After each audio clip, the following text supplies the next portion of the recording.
All right, so let's talk about underrated animated films.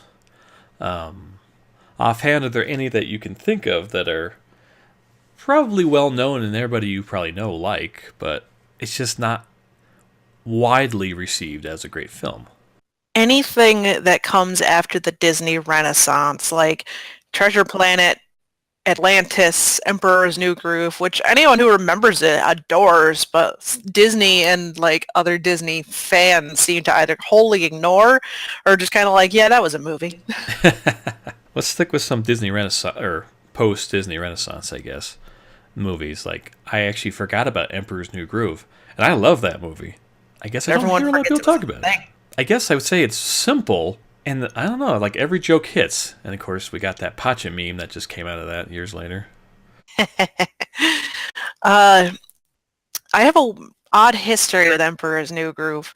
The first time I saw it was actually in Disney World. I was Oh, staying at their Camp Wilderness, Fort Wilderness, whatever their campground well, that is, sounds and like that was fun. what they were showing during like their movie night around the campfire was Emperor's New Groove because it was still relatively new at the time. And I was like, "Whoa, I love this movie! It's freaking funny!" Because it was getting to the point where like I wouldn't say I was growing out of Disney films, which might also be a reason why some of these movies are forgotten about because like quote unquote 90s kids were starting to get older at that point. But it was such a good movie and it went under a lot of people's radar despite being a theatrical film, I guess because it's not a princess film.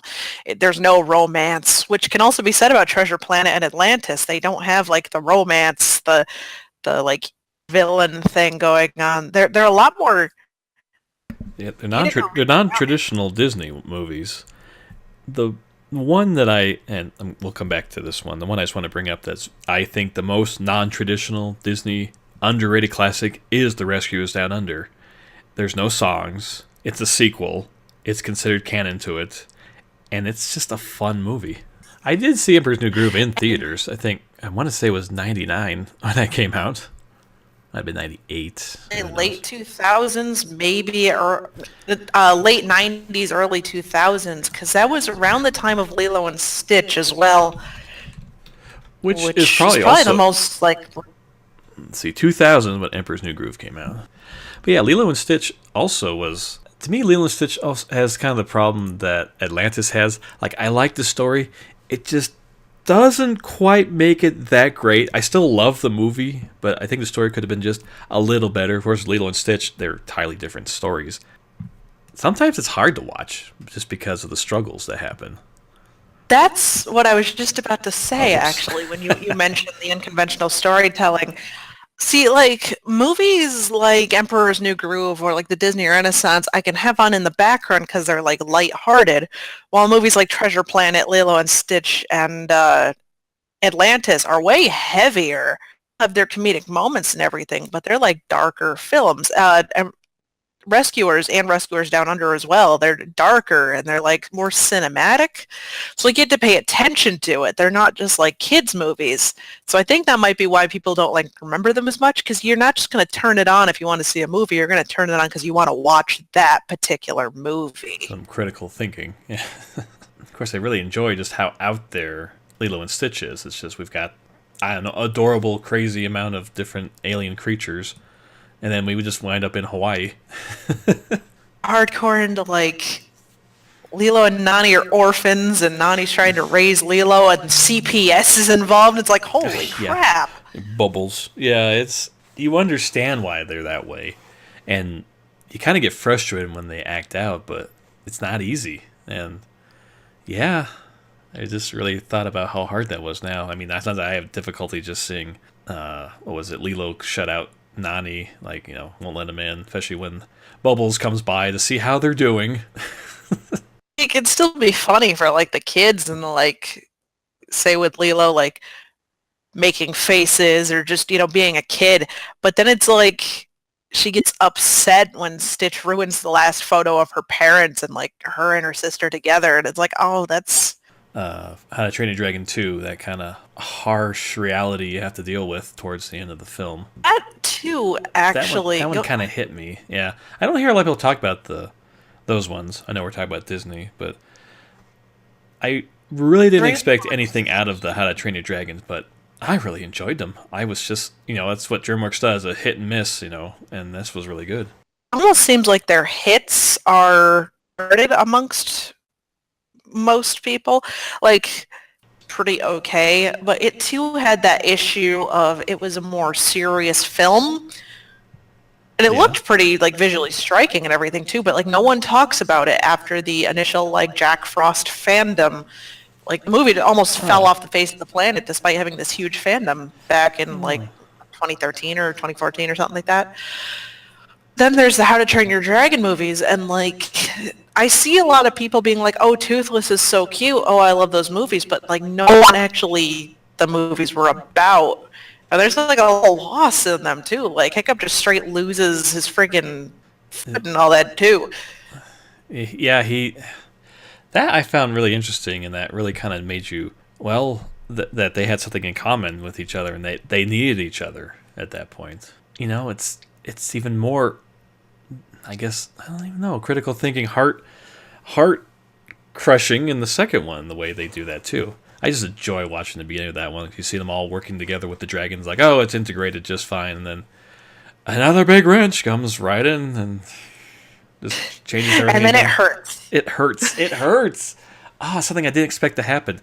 And I was actually really worried the movie was going to end after that really heart-stopping moment. Because I'm like, oh no, this is how we end the movie? Because the movie's terrible if it ends this way. But no, the movie saves itself. That's what I mean. It's just, I was so worried. It's like, oh no, I love the first one, and then this one saved itself. It's like, oh good, it's not a bad movie. Actually, since you mentioned that, movie just kind of ending on that note, I just a few days ago went to see the new Studio Ponic film, Mary and the Witch's Flower, and I noticed that with Japanese storytelling is that it tends to just after that climax, like the villain is defeated or like the conflict is resolved, and there's no like afterward, which Western media has more down pat. Like you mentioned that with How to Train Your Dragon 2, instead of it just ending on that sour note, it actually continues. It seemed like that would be a stopping point, and then they do a third movie. I'm like, no, don't you stop it there. I'm like, oh, good, But at the same time, I almost feel like Western media can like bite itself in the butt with that, and that's why we're getting Toy Story 4. Yeah, I mean, honestly, I'm just surprised they've been good up to this point, because I don't even know what you do after 3. I don't want to know. I'm almost concerned about Incredibles 2, because I love Incredibles. Last night. I was... sorry, about last night? One last night, and like, damn, that movie still holds up. And that's another one that's almost like disregarded, aside from people who have nostalgia for it. Yeah, I don't hear a lot of talk about it. I mean, when they talk about Pixar, it's usually A Bug's Life, Monsters, Inc., or Toy Story. Like, oh, what? Yeah, that one. But I don't hear about that. I don't usually hear about WALL-E. It's just, why is that? It's just they're good movies. They just don't. I don't know. Maybe it's just the way the critics pan them, and that's just how some people do. They just don't think of it as highly because of that. Also be the marketing of it, now that I'm thinking about it, because rolling back to like Emperor's New Groove, Lilo and Stitch and all that, there was like no merchandise or anything for that. Lilo and Stitch had some merchandise. Lilo and Stitch, especially their advertising, you were seeing Stitch jumping in older Disney movies. It was Aladdin and Beauty and the Beast and Little Mermaid, and that honestly probably hyped that up a lot. That honestly, and the fact that Stitch was cute, they were able to market him a lot. But disregarding Lilo and Stitch, which is kind of more remembered, even though it's not as remembered, probably because there's no love story or anything, and everyone who says Frozen was the first film about sisters can stop. I don't remember any like merchandise aside from, I think it had a PS1 game, Emperor's New Groove as well. It had like a movie tie-in game, but the only thing I can think of was the game, for that one. I The know era, it's like, oh, PlayStation, let's have a game, and it's they like, okay. the only merchandise I could think for Lilo and Stitch was McDonald's Happy Meals because the reason I bring this up is because there was there was a video on YouTube that kind of spearheaded this whole thought about talking about these movies, and it was about Treasure Planet, about the history behind it and how it was considered a box office failure when it shouldn't have been. Essentially, they let the movie out to die. It's a good movie. I at the time honestly didn't really probably think of it like that, but I look back on it now. It's like, this is good. The story's solid. You've got these imperfect characters. There's a better word for that than that. Flawed characters, and Yep. there we go. And I'll put a link in the description because I really enjoy that video. It just talks about the history and like how it shouldn't have failed, but it did, and what might have caused it. And essentially, it was marketing at that point. Two of Disney's biggest directors, they unfortunately also directed The Black Cauldron, which was considered the film that almost killed Disney. But they directed Aladdin, The Little Mermaid, I believe Hercules as well. I have to look up. I don't have their names offhand, but I'll link in the description. So that's the first one I actually asked on Twitter. Was like, what people thought of that movie. It was pretty close. Majority of people loved it, and some hated it. What's your thoughts on that one? I like Treasure Planet. It slipped under my radar when it first came out because, again, these films started coming out around the time when I was like, Disney movies are okay, but I'm mainly just into, like, TV animation. I started to go on the internet and, like, I started to get more into anime and the like. But I watched it on Netflix, I think about 4 or 5 years ago, and it's a really good movie, and it's visually striking. It's a fantastic adventure film, but Supposedly, considering the audience that was intended, children and the like, I see why it didn't hit off as well as it did. As an adult, I can adore the film. Got a lot of meat to it. But in terms of just like sitting a kid down and just having them watch a movie and relate to the characters, I almost feel like it's too deep for that. Well, no, maybe not too deep. I might be giving kids too little credit here, but I feel like you really have to pay attention, which might be a little bit beyond what most kids are willing to do. And there's a lot of somber moments of characters just kind of, speaking. The earthy tones and the like too, so it's not like visually striking if you're looking for that more like Disney colorful happy-go-lucky feel. It's got more like it's got natural tones to it. Yeah. Like everything's very futuristic in like a steampunk sort of way, but because it's steampunk, it's all got like a copper sort of brown tone to it. Yeah. I think it works fantastic for that, but at the same time, that's the same reason people have been like complaining about recent video games all being sepia tone. I feel like if Disney had marketed it more towards like almost a teenage audience, I think there was like a mild attempt, if I remember from the advertising, but it's been so long. I think it would have been more fondly remembered.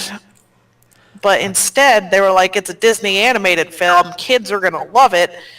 Same route as Atlantis, where it was just too dark for most parents to want to bring their kid to, and then didn't care.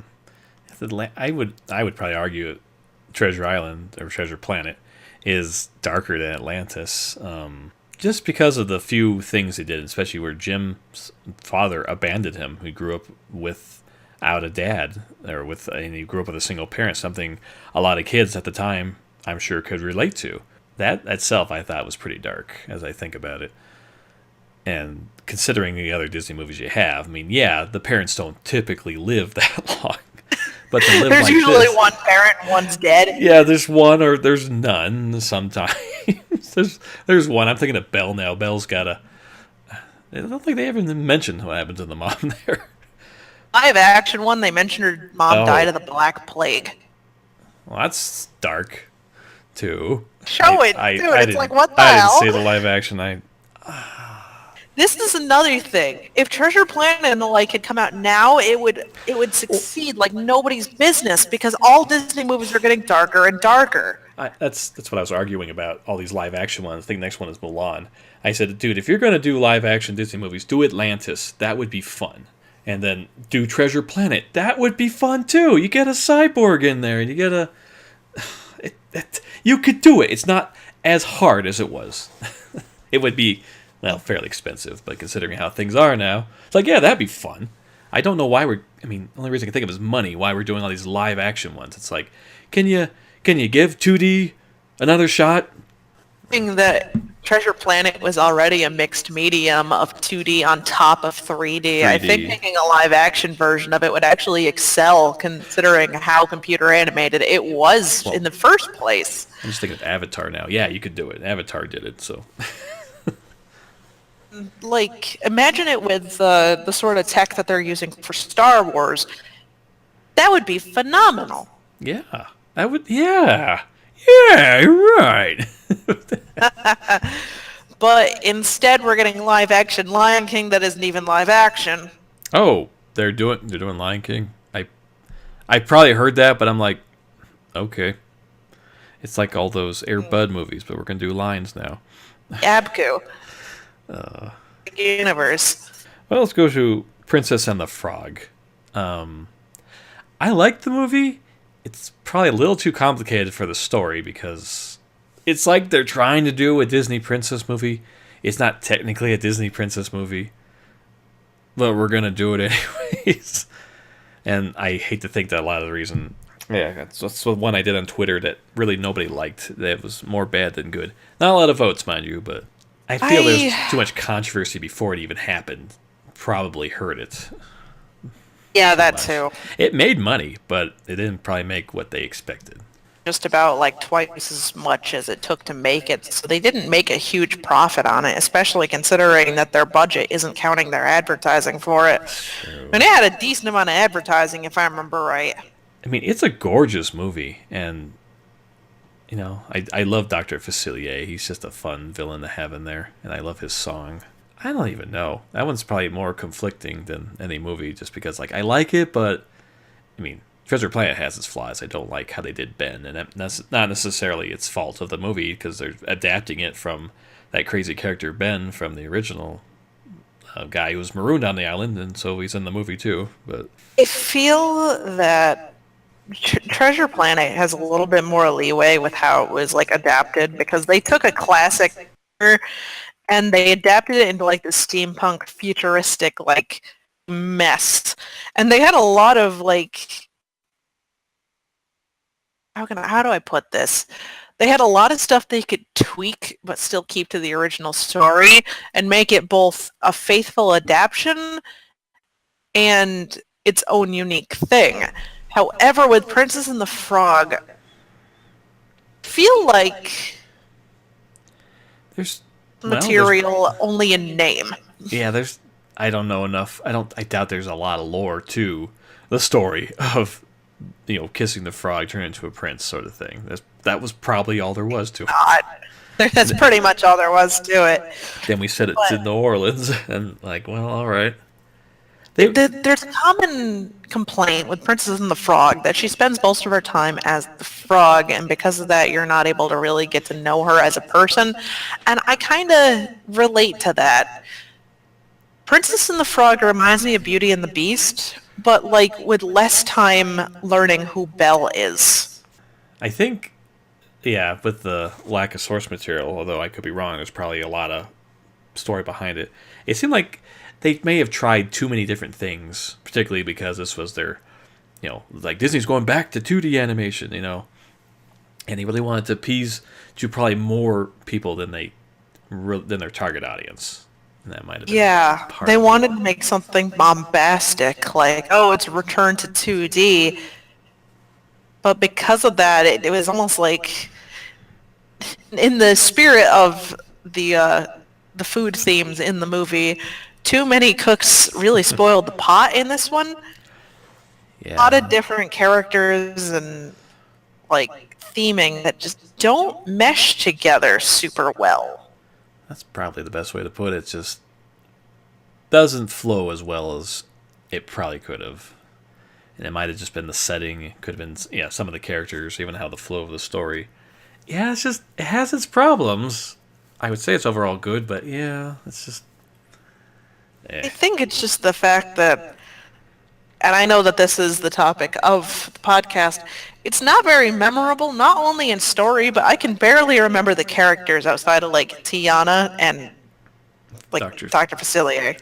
Yeah, that's true. I don't even remember the name of the prince or who The the character Wikipedia John page. Goodman played. I can't even remember. Right? John Because Goodman was like that fat guy. Who I kinda think they looked like called him Colonel Big Sanders. Daddy too. It's like I don't even know. Like could just I and I guess that's her daughter. His daughter. I don't even know her name. The one who was I don't even know Harlan. how to yeah. I mean, Dr. Facilier, I just think of that. I just really enjoyed his song. Probably now it's like the biggest thing from that movie. There's a crocodile. I remember Ray, played by Jim Cummins, the lightning bug. The saddest part about the movie is like the villain is so unique and interesting. He succumbs to that more recent Disney villain problem of they just don't give him enough time to be a villain. Yeah, we're doing Elsewhere. It's just trying to progress the story again. That's just back to mine. I think there's just too much going on. Keep it simple. The villains of the Disney Renaissance are super memorable because you see them throughout the entire movie, and love like to you see constantly see what they're planning to do and like them interacting with the characters. Mid to late 2000s, it just started to be like, here's the villain, You hate him. and then now they're beaten. And now it's just twist villains all the time, where it's like, Yeah, oh, this is the villain, and it's like, oh, I knew that. Joke's on you. I'm not shocked anymore. That is, I forgot about twist villain these days, and Disney movie. oh yeah, it's like he wasn't really the villain. I'd say Frozen really falls into that one. I like Frozen. First one. There's a lot of things I hate about it, but there's a lot of things I like about Frozen.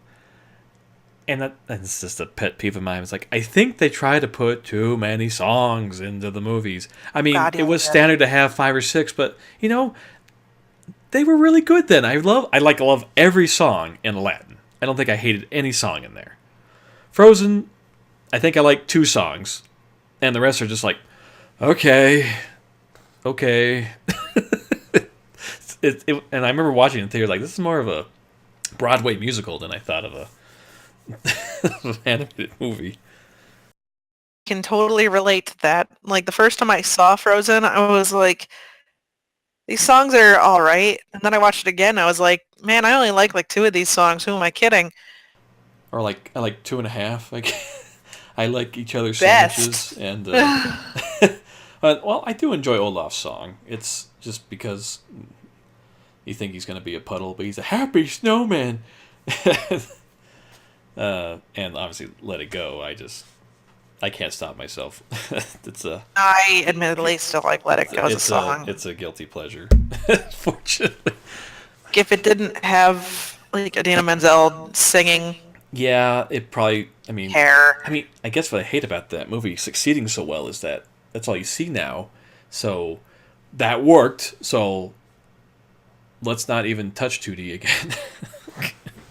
On the topic of, films, is that a lot of them are just completely overshadowed by their predecessors or even their successors in a lot of cases, because the Disney films of the 2000s had to try to keep up with the Disney Renaissance films, which saved Disney animation. Yeah, it did. It really. It's funny to think about that. Those were so good, and I was lucky enough to be growing up when those movies were coming out. Everyone is like, you want to go see the new Disney movie? Or like you can just say without being embarrassed, like, oh, I'm going to go see that new like Disney cartoon. And everyone's like, oh, cool, tell me how it is. Any other kind of animated film, they're like, but isn't that for kids? Or it's full of poop jokes. Yeah, that's... I don't want to get too off topic here, but yeah, it's just like... Oh my god, I saw that Romeo and Juliet was getting a sequel, and there was nothing but poop jokes. I'm like, oh my god, really? You're putting this in the trailer? I would forbade my children to see this. I just want to know why that is getting a sequel in And particular. it's Sherlock Holmes of all things. Like, what? Romeo and Juliet. That's right, no. I, and then we got a detective in there, like Sherlock Holmes. Like, how did you get there? Were you so out of ideas that you didn't go like everybody does to Alice in Wonderland? You went to Sherlock Holmes instead. It's true. That seems to be like Oh, the end all be all as an Alice in yeah. Wonderland parody. I can't. I didn't watch the live action Alice in Wonderlands. I'm like, can we stop? Can we stop making those? Can we can we please try something else? Come on. Movies are all just kind of the same song and dance for me. All right, let's go. Really Let's surreal looking weirdness, and they kind of make me uncomfortable. the uncanny valley, I guess, is what they call it. That doesn't seem to even describe it either. Because I remember looking back at the show Dinosaurs and like, yeah, that didn't really scare me as a kid, but looking at it, I was like, that's a little frightening. It's kind of like the word trippiness. You just accept how it goes. Like, that makes sense, you know. Puppets and the like were almost kind of normal back in the 90s. Yeah, Like everything had animatronics or just straight puppets, while now everything has like CGI that looks, like a cartoon. I know. I More added that. forgotten Yeah, films are generally pre-3D DreamWorks. yeah, that's If you, true. if That's you ask anyone about pre-3D, like pre-Shrek DreamWorks, be incredibly into it, or they have no idea. there's two. Yeah, I want to touch on like two DreamWorks films. One is Road to El Dorado.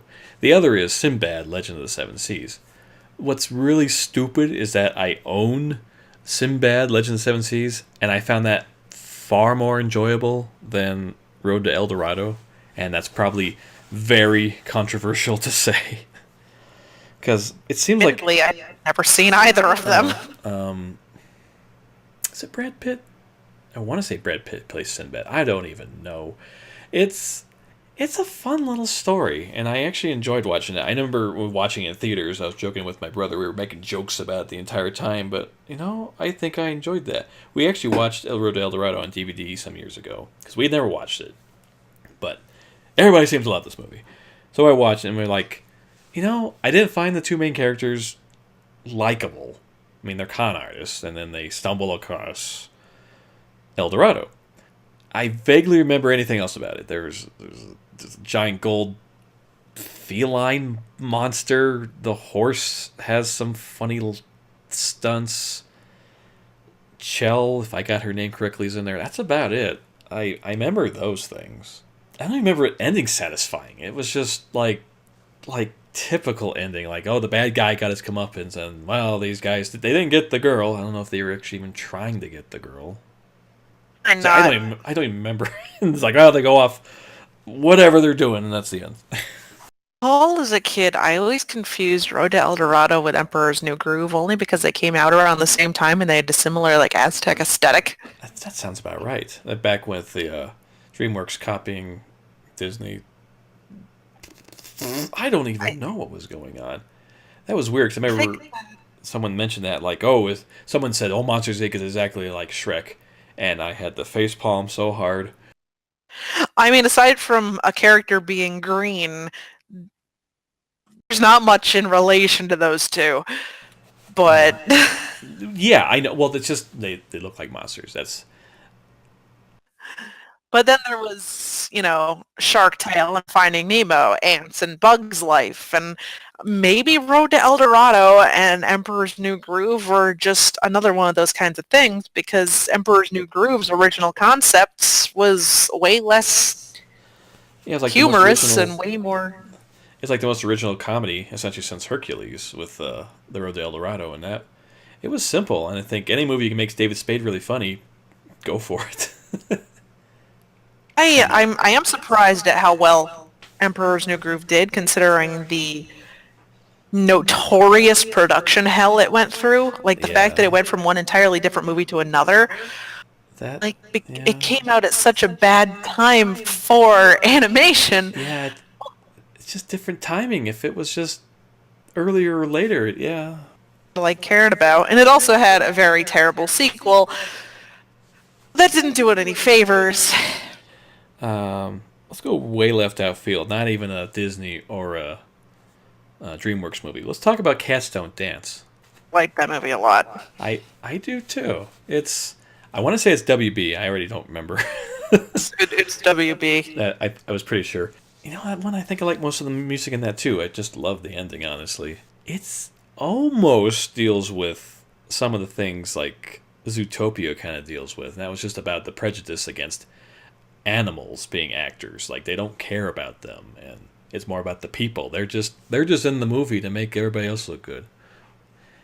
And that's an honestly different take. It's been a long time since I've seen it. It's like, yeah, that's different. And the villain. Oh, you love the villains in there too.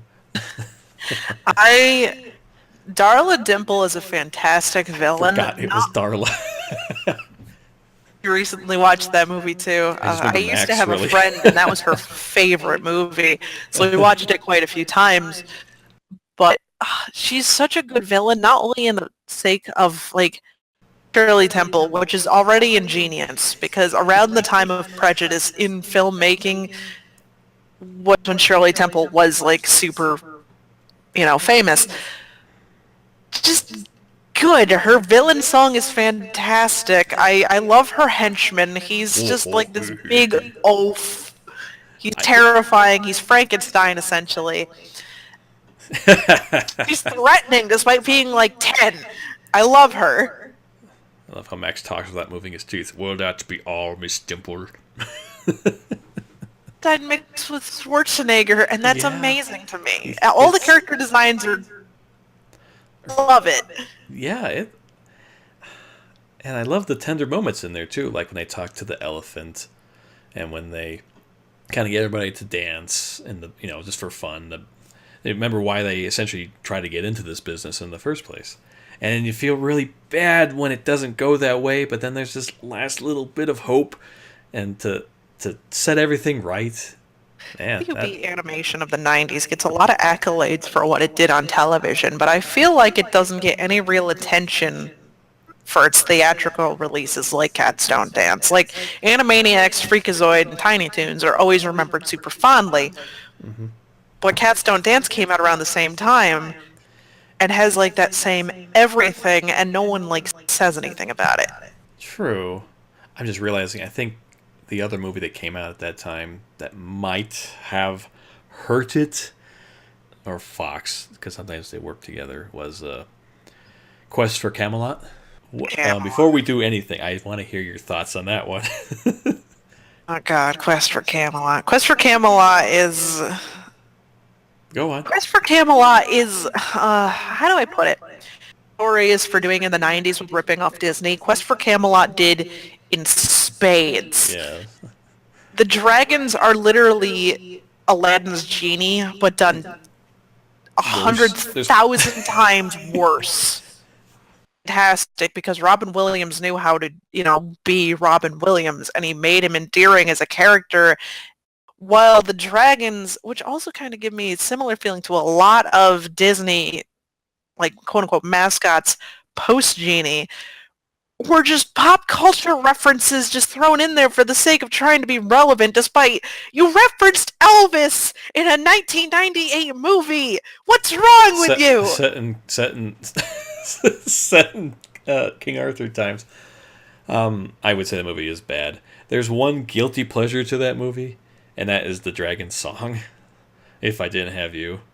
As dumb as that movie is, I found myself liking that song. Unfortunately, as I was listening to the lyrics, it sounds too much like If I Didn't Have You from Monsters, Inc. I was just going to say that when you said that. All I could think of was... It's like the title... It's probably exactly the same, but it's like...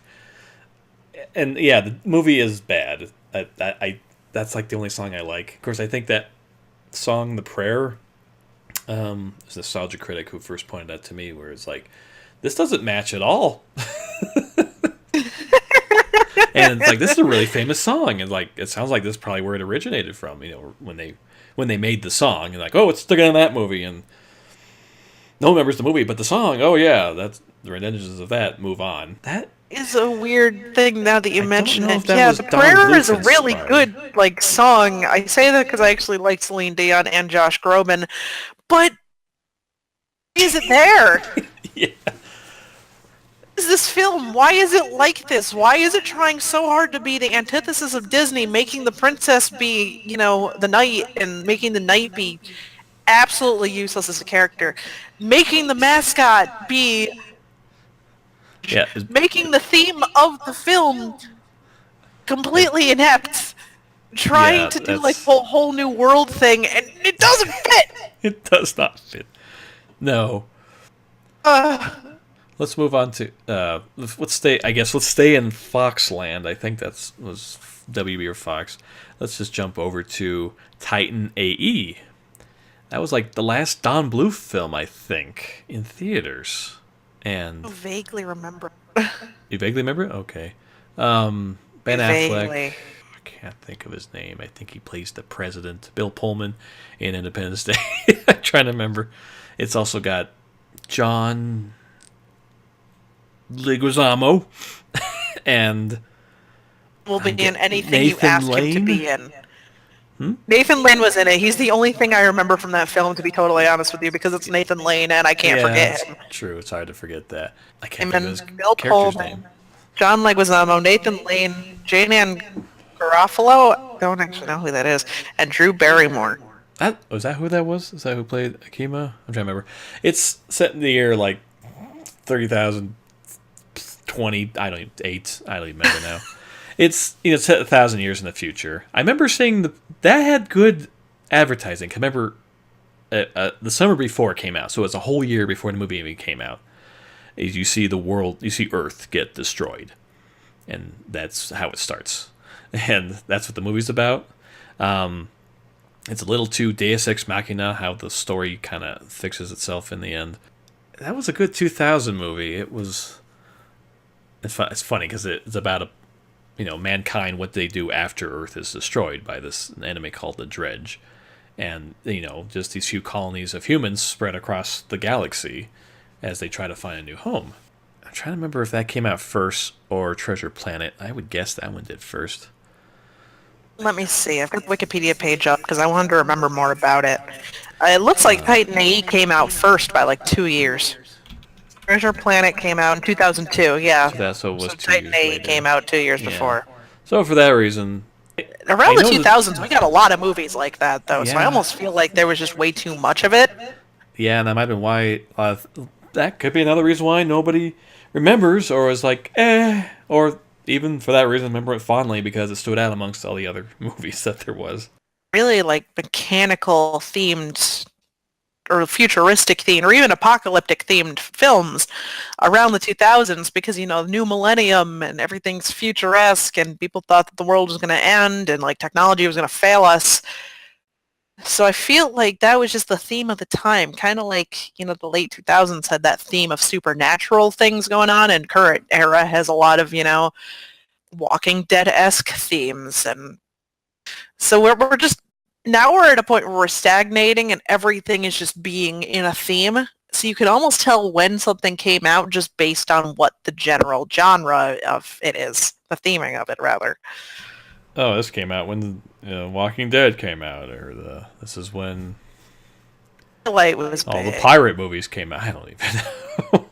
Harry Potter was a huge thing. This is when Yeah. Hunger Games was a big It's thing. just so maybe that's just why these are so obscure and kind of cult classics because there's so many and they all came around at that time. I guess we didn't really realize just how much there was, and just because there was so much, you didn't watch them all, or those were the ones you remembered most. I didn't realize how close these were to each other. There was a video made by Pan Pizza, Rebel Taxi, where he mentioned the death of 2D animation in. That was with Rugrats, right? Yep, and that was It's with just Rugrats, and then how cheap everything it was. started to get oversaturated because it could be done cheaply. You could take any sort of TV animation and just throw it onto the big screen. And that started to oversaturate that. But then mixing it with the idea of just the genre being beaten like a dead horse, kind of like now you'll just get a lot of superhero films and like. Yeah. I don't mind big superhero factor. films. It's just I have not watched Justice League. I have not watched Batman versus Superman. That's probably mostly because everybody is so gung ho on the problems with it. I don't know about Justice Watch the League, but DC. I've probably seen most of the Marvels. I haven't seen most of the Thor ones though, I feel that. I or Deadpool. I usually haven't get seen bored by the Deadpool. Thor ones. I watched the new Spider-Man. That was really freaking good. Uh-huh. Um, Movies are almost like a dirty pleasure. Like you can watch them and they're almost mindless cinema at this point. There's a lot of neat and fantastic looking action and usually a couple quips that'll make you laugh. Yeah, I would like to say that But Marvel, I think, does, especially since they got a pretty good track record. I think they do take more care and attention to their properties. DC, I think, is just they're rushing it too much. They're trying to catch up, but Marvel's has so many movies in between, which builds upon the bigger stories. I hate that DC was trying to do that. massive, like almost multiverse kind of thing going on. Well, that's even crazier because now with Infinity War, which I did not know was going to become one movie now. I thought it was a two movie. This would be part one and part two the next summer. No, they made it one movie now. I missed that memo, and I don't know how they're going to do that. Everything's trying to go the Harry Potter route with that ever since that. You know Really? how the final Harry Potter movie was two-parter, and then almost immediately after that, Oh, yeah. Twilight turned its final movie Yeah, into a a lot of them. two-parter. Hunger Games did it. Hunger Games, I I think I had a point to it. I mean, yeah, everyone was doing two movie endings. honestly The think it starts trilogies, with they're the Harry Potter quadrilogies. thing. Because, like, they had, like, Lord of the Rings and all that. They just made the movie really fucking long. But then Harry Potter's like, we're going to make it two films. And then Twilight was like, we got to do that too, even though there was no justification for it. Then Hunger Games did it. And all those came out at like the same general time period. And now Infinity War's like, let's do it. Yeah, but they're going to do one now, though. That's what I found weird. Because Okay, maybe because they realize that if they do two, they're going to end up losing money. uh, that's probably true. Like they might burn out of hype if they turn it into two movies and release them like a year or two It apart. makes me think of the Matrix sequels. They did them both the same year. One in like May, the second one in this. I don't remember November. I kind of. That's a whole other thing. We don't want to talk about that. Well, I will just say though, why are we getting three Avatar sequels? It's being done to spite us. I don't know. Because of that one tweet where it was like, if you remember anything about the Avatar movie, comment here. And then they were like, let's make three of them.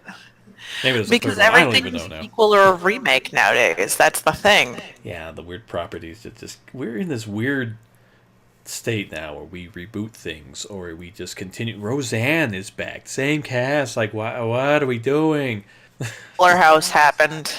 I think that's still being made too. Now we've got new Powerpuff Girls and new Ben 10 for like the fourth time. Oh, oh no. Well, What that might be was getting there? to another topic. So, for this podcast, are there any other, I might just say, hidden gems or animated movies that we've made and not touched upon? We'll add The that Prince up. of Egypt Oh, is that one. those DreamWorks movies that everyone completely forgets about. As I just Wow, stunning. I what do you think of the movie? Stunning. And it's charged too. Like you watch it and you'll feel things because it's not only like if you're religious, it's like a spiritual experience, but in terms of just the animation and general storytelling, it hits hard. And it's surprising that it's DreamWorks considering this is the same studio that made B what is movie. essentially a bunch of Pixar knockoffs and Shrek. I know I watched it. I probably have to watch it again, honestly. As a kid, I'm like, yeah, it's the Moses story again. And that's probably why I don't remember it too much. I do feel the same thing with Princess and the Frog. It probably had a lot of controversy before it even went in the theaters. That just really made it probably difficult to be on anybody's radar to be like, oh yeah, let's go watch it. And one more thing is Spirit, which I never personally watched, but I knew someone who was obsessed with it. No one really remembers it aside from the people who were really into horses as a kid. I know I watched it. Bad, I just know it exists. I it's probably like El Dorado. I was like, I remember it, but Well, now, of course, it has a freaking it Netflix has a show. Netflix series, I think, which I don't know. Maybe I'll watch it sometime. It's just it doesn't appeal to me. But No, I was never into horses. MLP, I'm all over that. It's not about horses, it's about friendship. No, aside from that, I can't really think of any. I guess that's the whole topic in general, is not remembering films.